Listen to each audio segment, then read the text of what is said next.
Welcome back to Talk Hive. What's going on, YouTube? So, of course, when it comes to compact SUVs, there's the one and only RAV4, the bestseller in the US for a very long time. And there's continuing to be a lot of different versions of this next generation model, including for the very first time a Woodland model that actually adds some capability to the lineup. So that's what we're standing next to right now. And without further ado, let's take a detailed first look. So, starting out here with the exterior, this next generation RAV4 is going to really kind of be divided its trims into three different categories. The rugged design is going to be here with the Woodland model, so this one has a unique fascia. All the RAV4s are pretty boxy looking, but this one really dials it up a lot. You can see that up here in our very pronounced face here. Certainly very boxy, and we also have an upper part of the grille which really strongly reminds me of the new 4E Runner. Now, in terms of some unique elements of this model, this does have rigid industry lights built into the fascia that is exclusive to this Woodland. And then also, we of course have standard full LED lights. It's got a brand new design with top and bottom daytime running lights. It is a projector LED. This model does not have any fog lights since it has those lights right there in the grille. More importantly though, is the fact that this has 𝐓𝐴 an inch more ground clearance than the other trim models. Now moving on to our wheels, the Woodland does get an exclusive design here.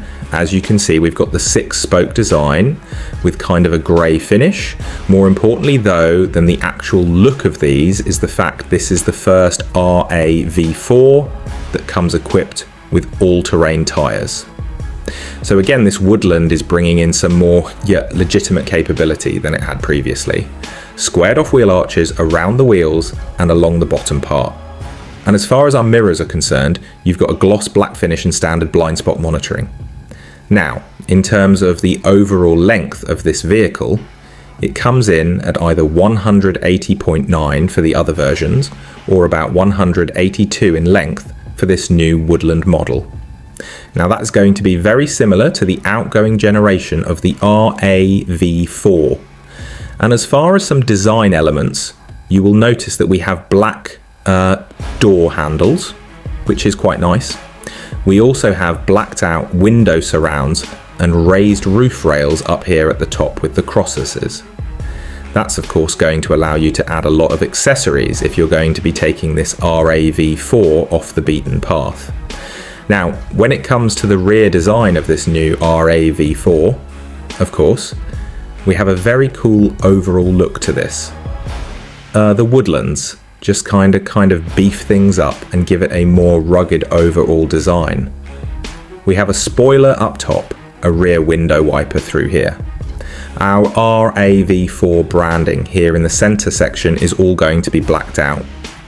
And then as far as our tail lights themselves, we have a very, very premium look here on this model. A full LED unit with the kind of a A-line design. I've never seen that before on a Toyota. Includes your LED reverse light and turn signal. Dropping down, we have our Woodland branding. Then, as far as your tow rating, we do have quite a lot of capacity. So, because this vehicle is hybrid exclusive, we'll talk a little bit more about that later. Tow capacity has been increased to 1,750 or 3,500 pounds. Now it's a Toyota after all, so of course you're going to have every single active safety feature as standard equipment. It's actually going to be their latest 4.0 Safety Sense suite. So that's going to include a lot of cool future functionalities. Now, Toyota is not talking about what those are just yet, but we will get those details later on.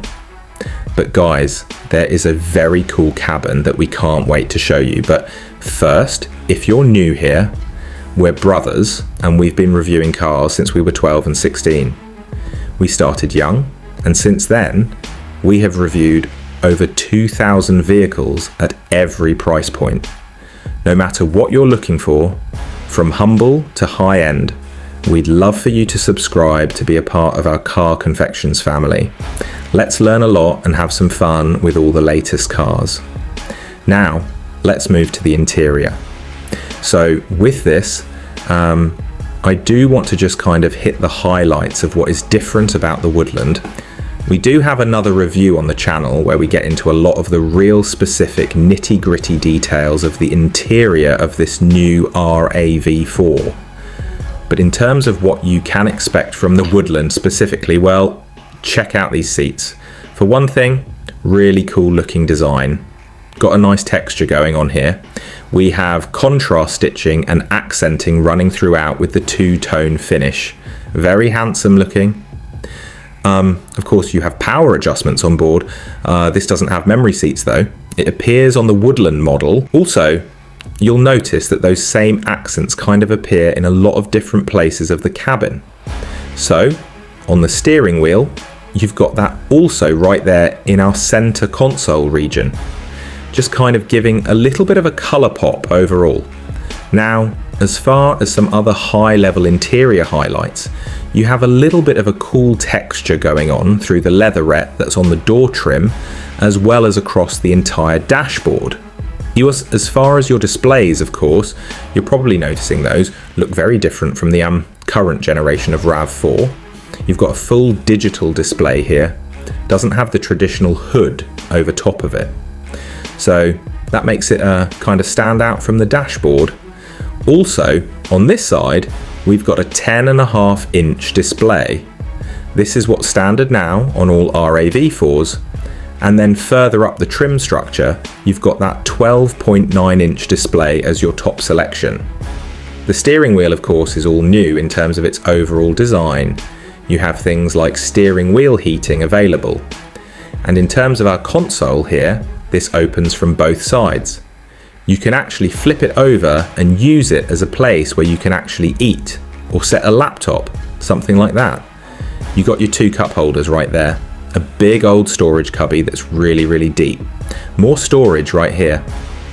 This is also where your wireless phone charging pad is on this model, and a big old passenger storage shelf. So, lots of storage. Shifter, very similar to what it is in the current generation of RAV4, nice and squared off. You also have a big pronounced area where you can adjust your drive modes.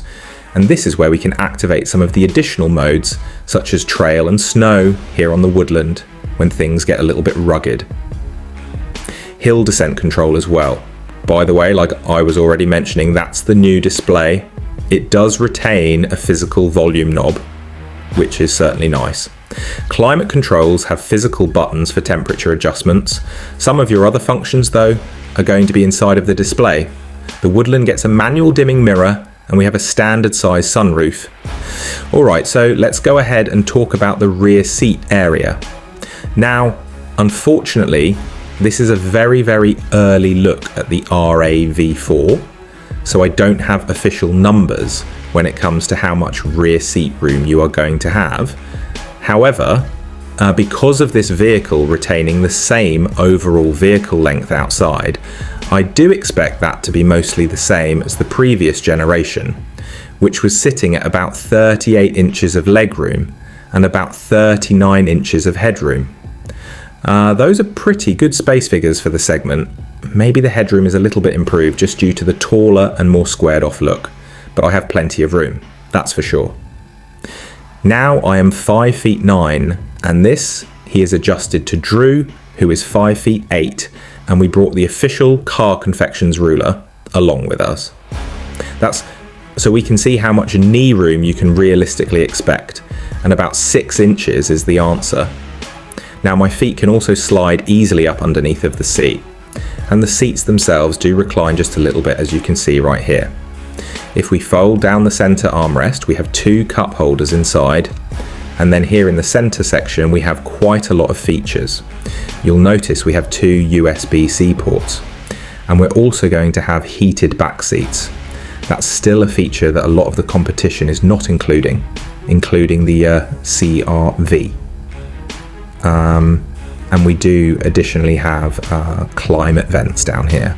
Another feature that I do want to kind of point out that I think Drew forgot to mention in the front is the heated and ventilated seats up in the front. That will continue to be offered on this new RAV4. It's actually going to be included on the XSSE trim level for the first time this year. And once more, that is a feature that main rivals like the Honda CR-V are not including. As far as the door trim, lots of leatherette, soft touch plastic on the upper part, and then we also have quite a bit of door storage down in the very bottom. Now let's talk about overall cargo capacity as well. We switched over here to the Woodland model, and of course you can see we have a power tailgate. And as far as the space is concerned back here, once more, we don't have those official numbers from Toyota yet. However, there's a couple things worth noting. Due to that same exterior vehicle length, I'm expecting it to be very similar to the current generation, so that would put it at around 69 cubic feet as a maximum. You can see those figures on the screen right now. I do be aware though that this is also being offered in a plug-in hybrid, which reduces your overall cargo capacity down to about 63 cubic feet, so a few cubic feet less. Now, as far as the features are concerned, you notice we have a cargo cover. We also have the ability to 60/40 split fold the rear seats. There are not any handles to do that. So you just have to reach up here and, fold the seats down. Even for someone who's just reasonably sized like myself, that is not actually all that difficult. Now this is a Car Confections review after all, so let me go ahead and get our cargo length, width and height figures for this model. As far as cargo length, with the seat adjusted to Drew's position, about 72 inches in 6 feet. From behind the second row of seats, we're looking at about 37 inches of length. As far as overall cargo opening, 45 inches, and then overall height is about 30 inches. So those are all pretty good figures for this model.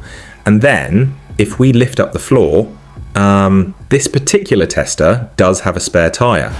I don't know if that's a Woodland specific thing or if it's on all the trim levels.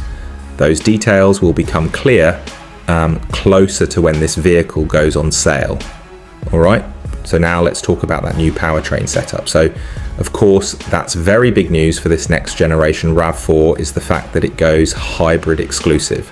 So you have a standard 5th generation hybrid system, and then you have the available 6th generation plug-in hybrid system, but no straight gas option is offered anymore. Now, let's talk a little bit about some numbers you would associate with those. So it's a 2.5 litre 4-cylinder on your hybrid model. It's now making 226 horsepower with the front wheel drive model and 236 horsepower with the all-wheel drive model. So those are improvements of about 17 horsepower over the previous hybrid model. Now, the plug-in hybrid that is going to also have a 2.5 litre 4-cylinder engine with 2 electric motors and a larger battery pack for the new model. This is going to give you 320 horsepower, an improvement of 18 horsepower, and it's also going to give you additional range, which I'll talk about in just a sec. The availability of this is standard on the GR Sport and then optional on SE, XSSE and the Woodland Edition. Now, of course, as typical with Toyota hybrid systems, you're going to have an eCVT, and then you also have front wheel drive or all wheel drive to choose from on the hybrid models. That's a first for the RAV4, because previously the hybrid always had all wheel drive, but now you can get a front wheel drive version. So we're estimating that that is going to increase the fuel economy even further than the current generation. So we're thinking, even though Toyota doesn't have an official rating, that we could be looking at perhaps a 42 to 43 miles per gallon combined with your lower end trim levels. So that will be very, very impressive, obviously, and really give it another step up above most of the competition. Now, circling back to the PHEV I was talking about earlier, the enhancements that they've made will bump the range up to an estimated 50 miles now, which is 8 more than it was previously. And then some additional things that Toyota is saying that they have improved. They're saying the ride quality is going to be better than before. The chassis is more rigid than it was before. XLE and XSE are going to gain acoustic glass. The GR Sport is going to have a special sport tuned suspension, and they have taken measures to make the cabin a quieter space overall. We look forward to putting all of those things to the test when we get to go out on the road with all of these RAV4s. We're really looking forward to giving you guys just tons more coverage of this RAV4 in the coming months, because we know it is a very important product to you. Now, let's talk pricing and availability. Now, Toyota has not said the official prices for this RAV4. However, for instance, the previous model was sitting around $35,000 for the Woodland edition. I would expect that to increase just a little bit, maybe around $37,000. Now, as far as availability, I'm sure you're very curious as to that. Toyota says it will be available later in 2025, so I'd maybe expect a full 2025 expected delivery date. And guys, that's going to wrap up our in-depth review of the all-new 2026 Toyota RAV4 Woodland. If you enjoyed watching this trim level specific review, which we hope you did, we'd really appreciate it if you hit that subscribe button down below. We once more also want to remind you, if you want to know all the details about the RAV4, we do have a video that's already live on the channel, so you can really dive into those nitty-gritty details, and we'd encourage you to check that out. If you're already a fan and subscriber, thank you so much for your continued support, and we'll catch you next time as we sample more of the latest automotive delicacies.